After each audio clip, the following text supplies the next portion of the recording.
On May 21st, hundreds of border ruffians marched on Lawrence, Kansas.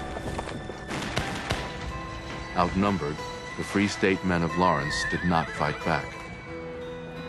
The ruffians sacked the town, and not one abolitionist dared to fire a gun. Within hours, Brown received another disturbing report, this time from Washington.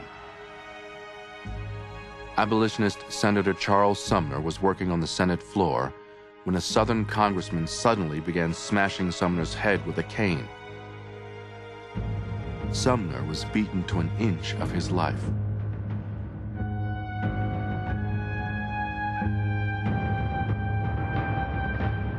This news reached Brown and his men that May afternoon in Kansas. At that, the men went crazy. Crazy. It seemed to be the finishing, decisive touch. Salmon Brown.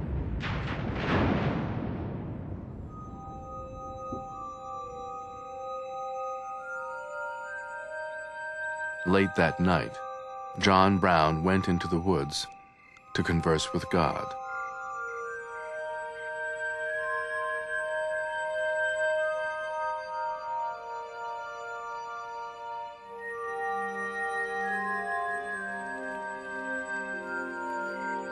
He did feel he was divinely inspired.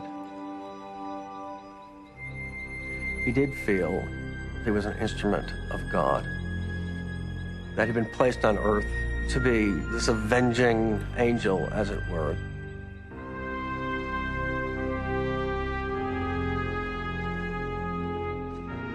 When he emerged from the woods, he told his men to sharpen their swords. Then Brown stuck a revolver in his belt and led them toward the cabins by Potowahommie Creek. He is going after particular men who have been involved in pro-slavery activities, who are dangerous to the very survival of the Free State settlers in the area.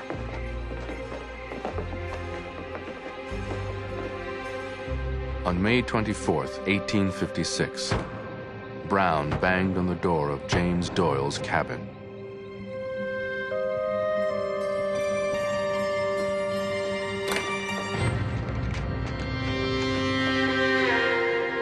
He ordered the men to come outside.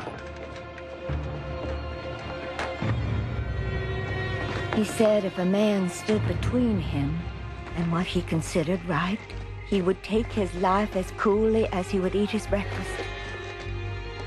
With an eye like a snake, he looks like a demon. Mahala Doyle.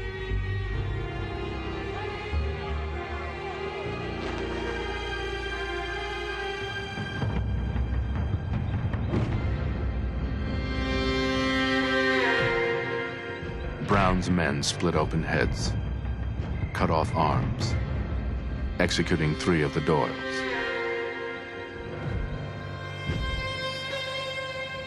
Brown watched as if in a trance.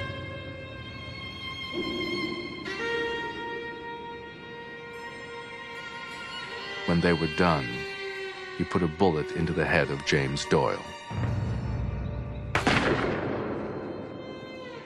Brown's party went to 2 more cabins, dragged out and killed 2 more men, 5 in all. It would be known as the Potowahommie Massacre.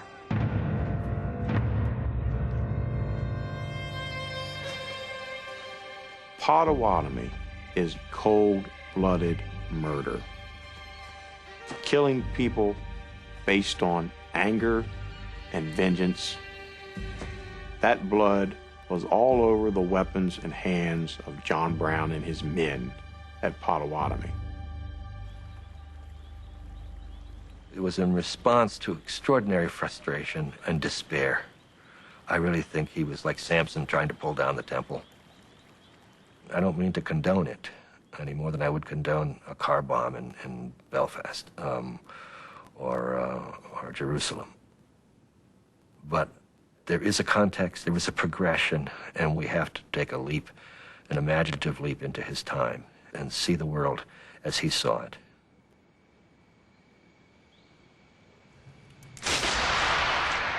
A manhunt began. Pro-slavery forces burned Brown's station to ashes. They smashed John Jr. with rifle butts until he began to rave. Jason Brown was beaten almost to death. Neither son had been involved in the killings. John Brown's bloody massacre at Potowahommie now ignited an all-out war in Kansas.